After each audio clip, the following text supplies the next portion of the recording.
Daenerys টারগারিয়ান ছিলেন একজন যুবতী রানী। জন্মের সময় বাবা মাকে হারিয়ে একমাত্র ভাইকে নিয়ে অনেকটা হতাশায় নিমজ্জিত হয়ে পড়েছিলেন ডেনেরিস। সেই হতাশায় নিমজ্জিত হয়ে যাওয়া মানুষটাই এখন তার পরিবারকে অর্থাৎ তার টারগারিয়ান বংশকে পুনরুজ্জীবিত করার মিশনে নেমেছিলেন। অ্যাসোসের মতো বিদেশি ভূমিতে বছরের পর বছর নানা ধরনের পরিবর্তনের মধ্য দিয়ে গিয়েছিলেন ডেনেরিস টারগারিয়ান এবং শেষ পর্যন্ত একটা শক্তিশালী বাহিনী গড়ে তুলতে পেরেছিলেন তিনি। একই সাথে ভ্যারিস এবং টিরিয়ন ল্যানিস্টারের মতো দুজন চৌকস মানুষের সমর্থন ও পরামর্শও পেয়েছিলেন। Hey, hello and welcome to series stories. আপনারা দেখছেন গেম অফ থ্রোনস এর এক্সপ্লেইন। কেমন লাগছে সেটা কমেন্টে জানাতে ভুলবেন না। তো ডেনেরিসের এই ক্ষমতা ছিল শুধুমাত্র একটা উপায়, কিন্তু প্রকৃত লক্ষ্য নয়, কারণ তিনি দায়িত্ববোধ ও প্রত্যাশার ভার বহন করছিলেন। গত পর্বের শেষে আমরা দেখেছিলাম নিজস্ব সেনাবাহিনী নিয়ে ডেনেরিস সেভেন কিংডমের উদ্দেশ্যে সমুদ্র পার হওয়ার মিশনে নেমেছিলেন এবং এক সময় সে শেষ পর্যন্ত ওয়েস্টরসের মাটিতে পা রাখতে সক্ষম হন। এটা ছিল সেই মহাদেশ যেখানে 7 রাজ্য মিলে তার পরিবারকে একেবারে একসময় নির্মূল করার ষড়যন্ত্র করেছিল এবং সেটার রেশ এখনো কাটেনি। এক ঝড়ের রাতে ডেনেরিস টারগারিয়ান তার পারিবারিক আবাসভূমি ড্রাগন স্টোনে অবতরণ করেন। অনেক বছর পর নিজ পিতৃভূমিতে ফিরে অনেক আবেগতাড়িত হয়ে পড়েছিলেন ডেনেরিস এবং পুরো আবহটা তার জন্মের স্মৃতিকে জাগিয়ে তুলেছিল। তার পিতা এয়ারিস টারগারিয়ান, যিনি উন্মাদ রাজা নামে পরিচিত ছিলেন, এই বিষয়টা আমরা আগের কোনো একটা পর্বে জেনেছি। তাকে উন্মাদ রাজা বলার অন্যতম কারণ ছিল তার মা রায়ালা টারগারিয়ানের সাথে তার বাবার রক্তের সম্পর্ক ছিল।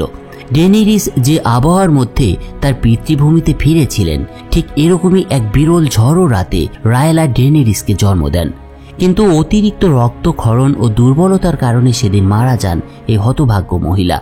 সেই রাতে রাতভর কুকুরের ভয়ঙ্কর কর্কশ চিৎকার ডেনেরিসের জন্মকে সঙ্গ দিয়েছিল, কারণ সেই একই ঝড়ের রাতে হাউস অফ টারগারিয়ানের প্রায় সমস্ত নৌবহর ডুবে গিয়েছিল।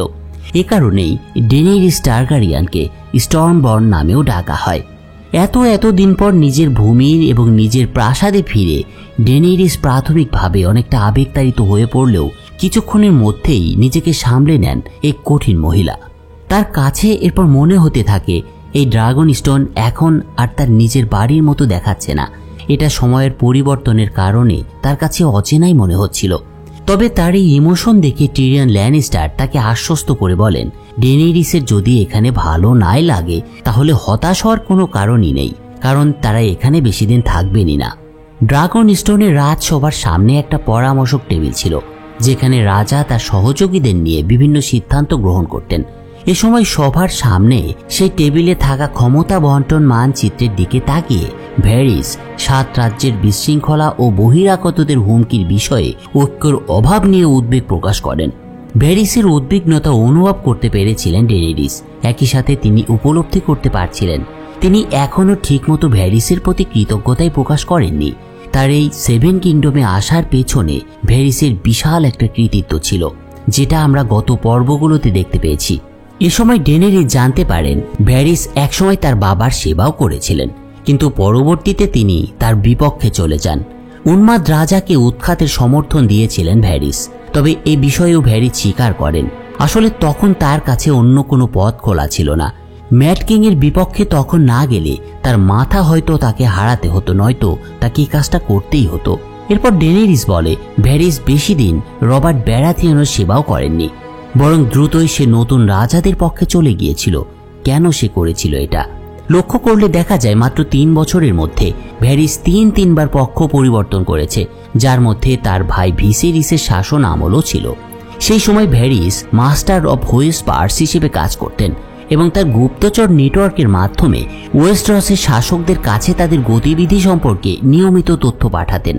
এ সময় ভ্যারিস দাবি করেন ডেনেরিসের বিয়ের আগ পর্যন্ত তাকে ভিসেরিসের যে এক বোন রয়েছে সে বিষয়ে কিছুই জানানো হয়নি। তবুও ডেনেরিস ভ্যারিসের প্রতি তার পুরনো কর্মের জন্য এবার আক্রোশ অনুভব করতে থাকেন। গেম অফ থ্রোনসের এই বিচিত্র ক্যারেক্টার ভ্যারিস তার ক্ষমতা দিয়ে ভাড়াটে খুনির মাধ্যমে বিভিন্ন হত্যাকাণ্ড পরিচালনা এবং ভাড়াটে নিয়োগ করার জন্য পরিচিত ছিলেন। তাকে সেই কর্মকাণ্ডের জন্য এবার দায়ী করেন ডেনেরিস টারগারিয়ান। এরপর পরিস্থিতিটা তাদের দুজনের মধ্যে দ্রুতই উত্তপ্ত হয়ে উঠছিল। ফলে টিরিয়ন ল্যানিস্টার বিষয়টাতে এবার হস্তক্ষেপ করেন এবং ভ্যারিসের পক্ষ নিয়ে ডেনেরিসকে অনুরোধ করতে থাকেন এবং তাকে থামতে বলেন। 3 বছরে 3 বার পক্ষ পরিবর্তন করা একজন মানুষ, আর এখন সেই মানুষটাই ডেনেরিসের অধীনে প্রধান গোয়েন্দা কর্মকর্তা হিসেবে কর্মরত রয়েছে। এমন একটা পরিস্থিতিতে ডেনেরিস বিষয়টি আরও জটিলভাবে উপলব্ধি করতে পারছিলেন। ডেনেরিস টারগারিয়ান তাদের উদ্দেশ্যে নানা রকমের প্রশ্ন করতে শুরু করেন এবং নিজে একটা দ্বিধাদ্বন্দ্বে পড়ে যান। কিন্তু ভ্যারিস ছিলেন মাস্টার অব হুইসপার্স। তিনি এমন একটা আলোচনায় নিজেকে প্রবৃত্ত করেছিলেন যা তার রাজনৈতিক দক্ষতাকে আরও ফুটিয়ে তুলেছিল। ফলে ডেনেরিস ভ্যারিসের সম্পর্কে তার ধারণাকে পুনর্বিবেচনা করতে একান্তই বাধ্য হন। তাদের এ ধরনের নানামুখী আলোচনা চলাকালীন হঠাৎ গ্রেস্কাল একটা সংবাদ এনে দেয়। সে ডেনেরিসকে জানায় এসআই এর একজন রেড প্রিস্টেস তাদের সঙ্গে দেখা করতে চাইছেন এবং তিনি বাইরে অপেক্ষা করছেন। এই রেড প্রিস্টেসের নাম ছিল মেলিসান্দ্রে। তিনি ছিলেন একজন জাদুকরী মহিলা যিনি আগুনের মাধ্যমে ভবিষ্যৎ সম্পর্কে জানতে পারতেন। তাছাড়া মেলিসান্দ্রে ছিলেন লর্ড অফ লাইটস এর এক সেবিকা, যেমন আসায়ের প্রাচীন জাদুকরী শহর থেকে অন্য যাজক এবং যাজিকা আছেন ঠিক তাদের মতো। ডেনেরিসের এখানে মেলিসান্দ্রের আগমনের উদ্দেশ্য ছিল প্রধানত দুটো। প্রথমটা ছিল আসন্ন বিজয়ের জন্য তাদেরকে সাহায্য করা এবং অন্যটা ছিল আগুনের কুণ্ডলীর মধ্যে তিনি যা দেখেছেন সেটা দিয়ে ডেনেরিস টারগারিয়ানের কাছে একটা ভবিষ্যৎবাণী শেয়ার করা। এই ভবিষ্যৎবাণীর অর্থ ছিল এক রাজপুত্র শীতকালীন দীর্ঘ রাতের মধ্যে এই পুরো 7 কিংডমের জন্য আলো বয়ে নিয়ে আসবে। এসব ছাড়াও ডেনেরিসের কাছে বিভিন্ন বিষয় নিয়ে কথা হয় মেলিসান্দ্রের। মেলিসান্দ্রের নানা রকমের যুক্তি এবং কথা শুনে ডেনেরিস তাকে প্রশ্ন করেন তিনি কি সেই নির্বাচিত রাজপুত্র যাকে তিনি ভবিষ্যতে দেখতে পেয়েছিলেন। কিন্তু তিনি তো পুরুষ নন, নারী। ডেনেরিসের এই কথাটা মিসেন্দি এবার অনুবাদ করে দেন। মিসেন্দির অনুবাদ শোনার পর ডেনেরিস টারগারিয়ান রেড প্রিসেন্টকে জিজ্ঞাসা করেন লর্ড অফ লাইটস এর ভবিষ্যৎবাণী কি আমার দিকে ইঙ্গিত করছে। এবার রেড প্রিস্টেস উত্তর দেন লর্ড অফ লাইটস এর ভবিষ্যৎবাণী উত্তরের রাজা জন স্নোর দিকে ইঙ্গিত করছে। জন স্নোর নামটা শোনার পর ডেনেরিসের পাশে দাঁড়ানো টিরিয়ন ল্যানিস্টার প্রচন্ড অবাক হয়ে যান, কারণ তিনি জন স্নোকে আগে থেকে চিনতেন। মানে তিনি যখন উইন্টারফেলে গিয়েছিলেন তখন তার সঙ্গে পরিচয় হয়েছিল তার। তিনি জানতেন জন স্নো এক তরুণ যুবক পুরুষ। টিরিয়নের মনে পড়ে যতদূর জানা যায় পরবর্তীতে তিনি গ্রেট ওয়াল পাহারার জন্য নাইট ওয়াচ দলে যোগ দিয়েছিলেন এবং এখন তিনি উত্তরের রাজা হয়ে উঠেছেন। তাছাড়া সে কিংস ল্যান্ডিংয়ে থাকতে জানতে পেরেছিলেন জন স্নো উত্তরের জনগণকে স্বাধীনতা দিয়েছেন এবং উত্তরের পরিবারগুলিকে একত্রিত করেছেন, যেটা 1000 বছরের কিংস ল্যান্ডিংয়ের ইতিহাসের ঐতিহ্যকে ভেঙে দিয়েছে। রেড প্রিস্টেসের বিশ্বাস জন স্নো হলেন লর্ড অফ লাইটসের নির্বাচিত সেই ব্যক্তি এবং তিনি তাকে ডেনেরিস টারগারিয়ানের সঙ্গে একত্রিত করতে চান। মেলিসান্দ্রের দাবি অনুযায়ী তার এই ভবিষ্যৎবাণী তিনি আগুনের মধ্যে দেখতে পেয়েছিলেন। মেলিসান্দ্রের এসব কথার পর যদিও টিরিয়ন ল্যানিস্টার রেড প্রিস্টেসের প্রতি পুরোপুরি আস্থা রাখতে পারছিলেন না, কিন্তু তিনি জন স্নোর সঙ্গে নিজের সম্পর্কের ভিত্তিতে তার পক্ষে কথা বলতে প্রস্তুত ছিলেন। এছাড়া ল্যানিস্টার পরিবার টিরিয়নের পালক পিতাকে হত্যা করেছিল, মানে এখানে এডওয়ার্ড স্টার্কের কথা বলা হচ্ছে, এবং তার ভাইয়ের বিরুদ্ধে ষড়যন্ত্র করেছিল। ফলে তার কাছে বর্তমান 7 রাজ্যের শাসকের বিরুদ্ধে যুদ্ধ করার জন্য ব্যক্তিগত যথেষ্ট কারণও রয়েছে। বন্ধুরা, এখানে একটু বিষয় আপনাদের কনফিউশন থাকতে পারে, আমি সেটা দূর করছি। এখানে পালক পিতা অর্থাৎ এডওয়ার্ড স্টার্ক এবং তার ভাই অর্থাৎ রব স্টার্কের কথা বলা হয়েছে। এই রব স্টার্ক এবং পালক পিতা এডওয়ার্ড স্টার্ক কিভাবে কোন ষড়যন্ত্রের বলি হয়ে মৃত্যুবরণ করেছিলেন সেটা আমরা সামনের পর্বগুলোতে দেখতে পাবো, তাই হতাশ হবেন না, কাহিনী আসবে। তবে এই পুরো বিষয়টা যেটা মেলিসান্দ্রে এবং টিরিয়ন ল্যানিস্টার উল্লেখ করেছিলেন সেটার ক্ষেত্র প্রস্তুত হয়েছিল বেশ কিছু সময় আগে। চলুন এবার সেই বিষয়গুলো জেনে নেওয়া যাক, এবং একই সাথে আমি এটাও বলে রাখছি যারা কিংস ল্যান্ডিং এর বিষয়ে বেশ উদ্বিগ্ন ছিলেন তাদের আর হতাশ হতে হবে না আশা করি এখন থেকে। প্রথমে ল্যানিস্টার পরিবারের মেয়ে সার্সি ল্যানিস্টারের বিয়ে হয়েছিল তৎকালীন রাজা রবার্ট ব্যারাথিয়নের সঙ্গে। এটা করা হয়েছিল মূলত তাদের অবস্থানকে শক্তিশালী করতে। তবে রবার্ট ব্যারাথিয়ন প্রথম থেকেই ল্যানিস্টার পরিবারের ষড়যন্ত্রের গন্ধ কিন্তু ঠিকই পেয়েছিলেন। ফলে এডওয়ার্ড স্টার্কের সাহায্য চেয়ে বসেন তিনি একদিন, মানে নেড স্টার্কের কথা বলছি। মূলত এই কারণেই প্রথম পর্বে আমরা দেখেছিলাম এই রবার্ট ব্যারাথিয়ান তার পুরো পরিবার সহ উইন্টারফেলে আগমন ঘটান।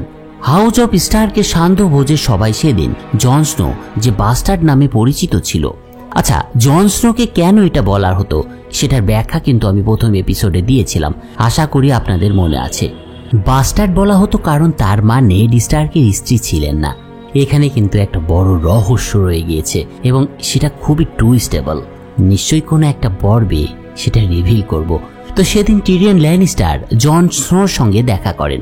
এর কারণ ছিল সে তার নিজ পরিবার থেকে তেমন কোনো স্বীকৃতিই পাচ্ছিলেন না, কারণ তিনি ছিলেন খর্বকায়। টিরিয়ন যখন এসব কথাগুলো জন স্নোকে বলছিল তখন প্রথমে কথাগুলি জন স্নোর উপরে তেমন কোনো প্রভাব ফেলতে পারেনি। তবে টিরিয়ন ল্যানিস্টার ছিলেন একজন দক্ষ ভাষাবিদ। কথার জালে তিনি জড়াতে একেবারে পারদর্শী ছিলেন, তাই সে তার ভাষাগত দক্ষতার কারণে জন স্নোর প্রশ্নের উত্তর দেন। তাছাড়া তিনি তাকে মূলত এটাই বোঝাতে চেষ্টা করেন একজন বাস্টার্ড হওয়ার যন্ত্রণা তার মতো সেও অনুভব করতে পারছে। বলাই বাহুল্য এটা জন স্নোর প্রতি টিরিয়ন ল্যানিস্টারের একটা সূক্ষ্ম খোঁচা ছিল। যদিও সেদিন সে মন্দ উদ্দেশ্যে এই কথাগুলো বলেননি, তবুও তরুণ জন স্নোকে এই কথাগুলো আরও ক্ষুব্ধ করে তুলেছিল তার প্রতি। কিন্তু সৌভাগ্যক্রমে জন স্নোর চাচা বেঞ্জেন স্টার্ক এ সময় এগিয়ে আসেন তার কাছে। বেঞ্জেন স্টার্ক জনকে ভীষণ পছন্দ করতেন। এই বেঞ্জেন এডওয়ার্ড স্টার্কের ভাই এবং নাইট ওয়াচের প্রথম রেঞ্জার ছিলেন। যেহেতু জন স্নো তার পরিবারের একটা অংশ, কিন্তু সেই স্টার্ক পরিবারের রক্তের কেউ না হওয়ার কারণে হীনমন্যতায় ভুগত। মূলত এই কারণে বেঞ্জেন স্টার্ক তার প্রতি একটু বেশি সদয় থাকতেন সবসময়। তাছাড়া এডওয়ার্ডের স্ত্রী জন স্নোকে তেমন একটা পছন্দও করতেন না। এসব কারণেই বেঞ্জেন সবসময় জন স্নোকে আগলে রাখার চেষ্টা করতেন এবং তিনি তাকে নাইট ওয়াচে যোগ দেওয়ার ব্যবস্থা করে দিয়েছিলেন। তবে নাইট ওয়াচে যোগ দেওয়াটা এতটা সহজ কোনো ব্যাপার ছিল না। এখানে শপথ নেওয়ার মানে ছিল সারা জীবনের প্রতিজ্ঞা, যেখানে বিয়ে করা এবং সন্তান জন্ম দেওয়ার কোনো সুযোগ ছিল না। এসব কারণেই বেঞ্জেন স্টার্ক জন স্নোকে কিছুটা সময় অপেক্ষা করার পরামর্শ দিয়েছিলেন সেদিন। পরের দিন যখন টিরিয়নের ভাই জেরেমি ল্যানিস্টার জানতে পারেন যে জন স্নো উত্তর দিকে যাচ্ছে নাইট ওয়াচে যোগ দিতে, তখন তিনি তাকে নিয়ে উপহাস করতে থাকেন, কারণ নাইট ওয়াচের অধিকাংশদের জীবনই ছিল অনেকটা নির্বাসিত আকারের। কিন্তু জন স্নো তরুণ প্রজন্মের মধ্যে অনেক বেশি জনপ্রিয় ছিল, তাই তার অবস্থানটাকে সঠিকভাবে বুঝতে পারছিলেন না জেরেমি ল্যানিস্টার। এডওয়ার্ড স্টার্কের কনিষ্ঠ কন্যা আরিয়া স্টার্ক জন স্নোকে ভীষণ পছন্দ করত, তাই স্বাভাবিকভাবেই তার এই প্রস্থানে অস্থির হয়ে উঠেছিল আরিয়া। আর এটা ভালোভাবেই জানতো জন স্নো।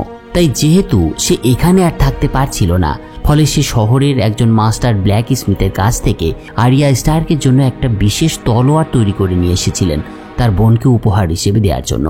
তলোয়ারটা হাতে পাওয়ার পর ভাই চলে যাচ্ছে ভেবে আরিয়া প্রচণ্ড একাকিত্ব অনুভব করতে থাকে। তার মনে হচ্ছিল যেন সে তার সবচেয়ে কাছের প্রিয়জনকে হারাচ্ছে। তবে সেই উইন্টারফেলে সেদিন আরেকটা মর্মান্তিক ঘটনাও ঘটে গিয়েছিল। স্নো চলে যাওয়ার কিছুক্ষণ আগে ব্র্যান স্টার্ক একটা টাওয়ারে উঠে সার্সি এবং তার ভাই জেরেমির মধ্যেকার অবৈধ সম্পর্কের বিষয়টা জেনে যায়। এই ঘটনা থেকে এটা বোঝা যায় রবার্ট ব্যারাথিয়নের স্ত্রী সার্সি ল্যানিস্টারের সাথে তার নিজের ভাই জেরেমির একটা অবৈধ সম্পর্ক চলছিল। তবে এদের এই দেখে ফেলার বিষয়টাই ব্র্যানের জন্য কাল হয়ে দাঁড়ায় সেদিন, কারণ তাদের দেখে ফেলা এবং ঘটনাটি প্রকাশিত হয়ে যাওয়ার ভয়ে জেরেমি ল্যানিস্টার ব্র্যান স্টারকে টাওয়ার থেকে ধাক্কা দিয়ে ফেলে দেন। ফলে সে গুরুতর আঘাতপ্রাপ্ত হয় এবং কোমায় চলে যায়। কিন্তু দায়িত্বের টানে ছোট ভাইকে সেই অবস্থাতেই রেখে নাইট ওয়াচে যোগ দিতে উত্তরের দিকে রওনা হতে বাধ্য হন জন স্নো। সেই সময় এডওয়ার্ড রাজা রবার্টের সাহায্য করতে ব্যস্ত ছিলেন, তাই তিনি জন স্নোকে সেভাবে বিদায় বলতেও পারেননি। কিন্তু চক্রবৃদ্ধির মোড়ে এডওয়ার্ড জন স্নোকে কয়েকটা সাধারণ কিন্তু গভীর কথা দিয়ে বিদায় জানিয়েছিলেন। তিনি জন স্নোকে বলেছিলেন, যে ব্যক্তিকে অবমূল্যায়ন করা হয় সে জানে কিভাবে নিজের মূল্য প্রমাণ করতে হয়। এডওয়ার্ড আরও বলেছিল, এই প্রমাণ করার অন্যতম মাধ্যম হলো বেশি বেশি বই পড়া এবং নিজের জ্ঞানকে বিস্তৃত করা। মন হলো একটা তলোয়ারের মতো, তাই মনকে একটা হোয়াইট স্টোনের দ্বারা ধারালো করা প্রয়োজন, আর সেই হোয়াইট স্টোন হচ্ছে বই। জন স্নো রওনা হওয়ার সময় টিরিয়ন ল্যানিস্টারও তার দলের সঙ্গে যোগ দিয়েছিলেন। চলার পথে টিরিয়ন ল্যানিস্টার পশ্চিমের সবচেয়ে সাহসী ব্ল্যাক ক্লাড যোদ্ধাদের দেখতে পান। এর মধ্যে এক সময় যখন টিরিয়ন ল্যানিস্টার জন স্নোর পরিকল্পনা সম্পর্কে তাকে প্রশ্ন করেন, তখন জন স্নো শুধু একটা কথাই তাকে বলে, যে সে শুধু নাইট ওয়াচে যোগ দিতে যাচ্ছে। তার দায়িত্ব রাজ্যকে রক্ষা করা এবং রাজা ও রাজার জনগণকে উত্তরের হিংস্র জাতি এবং মিথ্যা থেকে সুরক্ষিত রাখা। এই কথার মাধ্যমে জন স্নো মূলত সেই হোয়াইট ওয়াকারের বিষয়েই তাকে বলতে চাইছিলেন। বন্ধুরা, হোয়াইট ওয়াকার কি এবং কারা সে সম্পর্কে প্রথম এপিসোডে কিছুটা ধারণা দিয়েছিলাম, তবে সামনে এদের সম্পর্কে আরো বিস্তারিত আসতে চলেছে। গেম অফ থ্রোনসের অন্যতম একটা পার্ট এই হোয়াইট ওয়াকার, দেখতে থাকুন।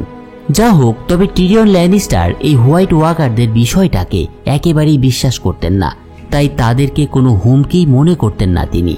তার বিশ্বাস ছিল শত শত বছর আগে বিলুপ্ত হয়ে যাওয়া এসব গুজব শুধুমাত্র শিশুদের ভয় দেখানোর জন্য বলা গল্প ছাড়া আর কিছুই নয়। তো এরপর বেঞ্জেন স্টার্ক জন স্নো সহ তার দল নিয়ে সেই মহাপ্রাচীরের কাছে একসময় এসে পৌঁছায়।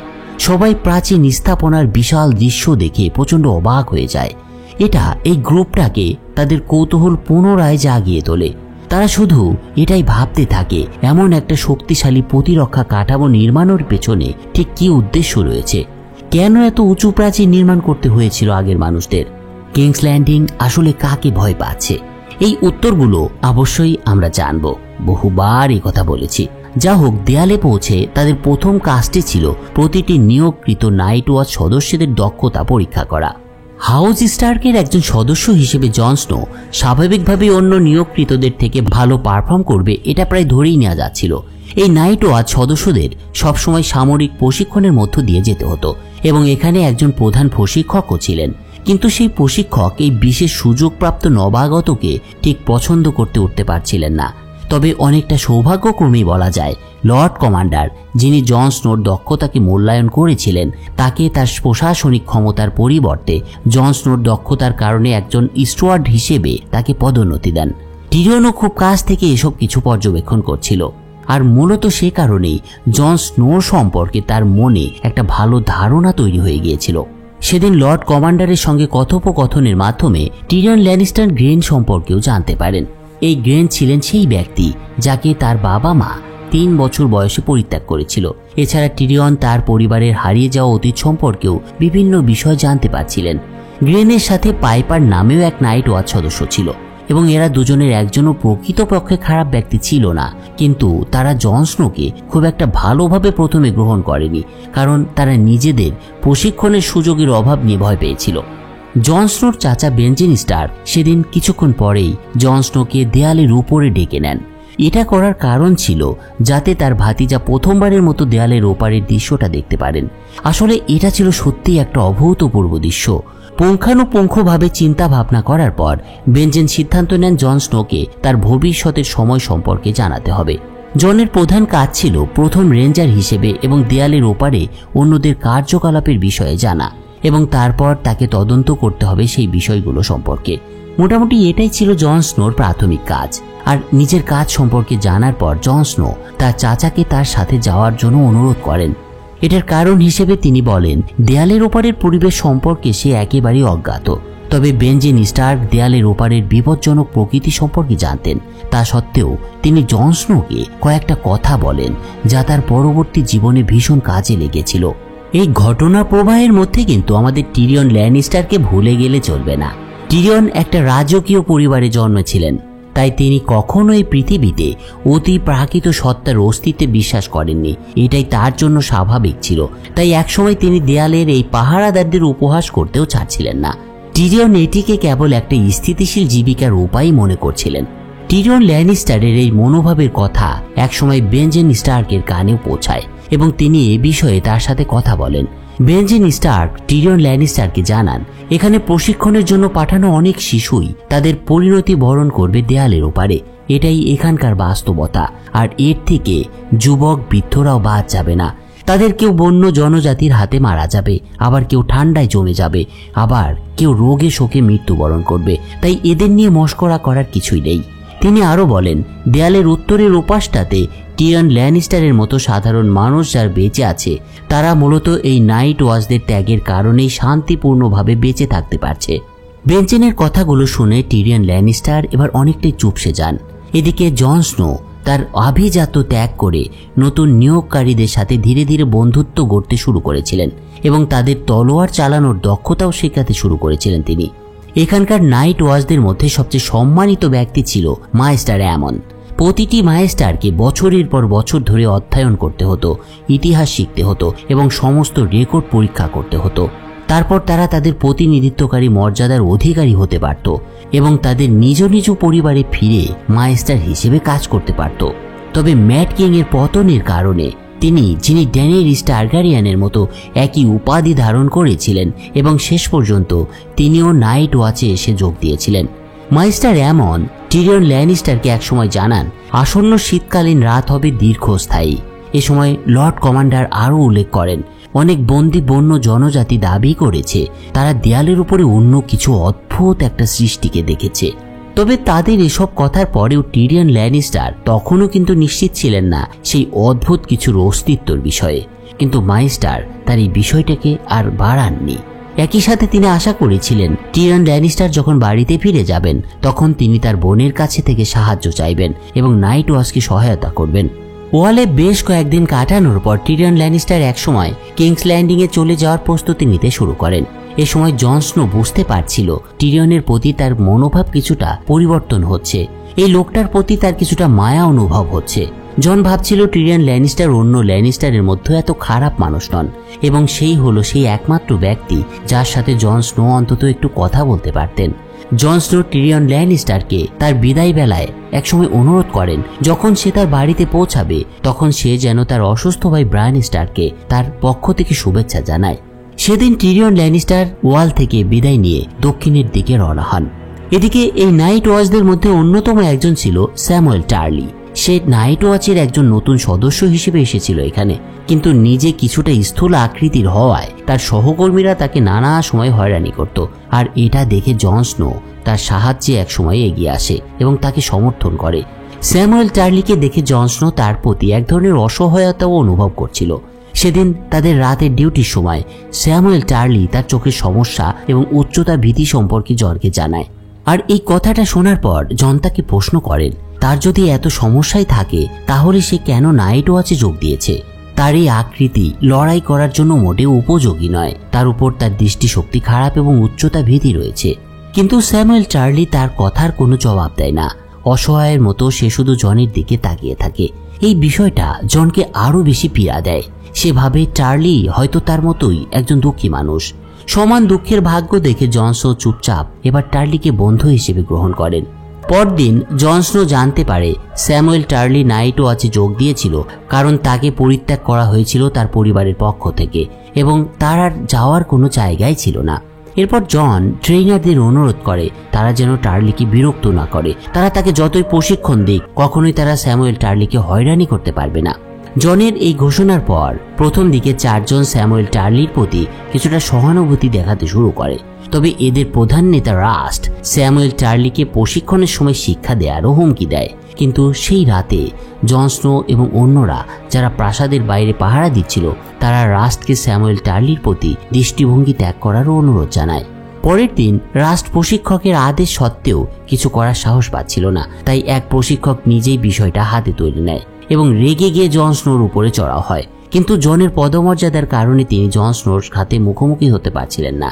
এরপর যখন তাদের পরিষ্কারের কাজে পাঠানো হয় তখন তাদের উপর ক্ষিপ্ত প্রশিক্ষক জনের কর্তৃত্বকে চ্যালেঞ্জ করে বলেন সে যেন তার উপরে খবরদারি না দেখায়।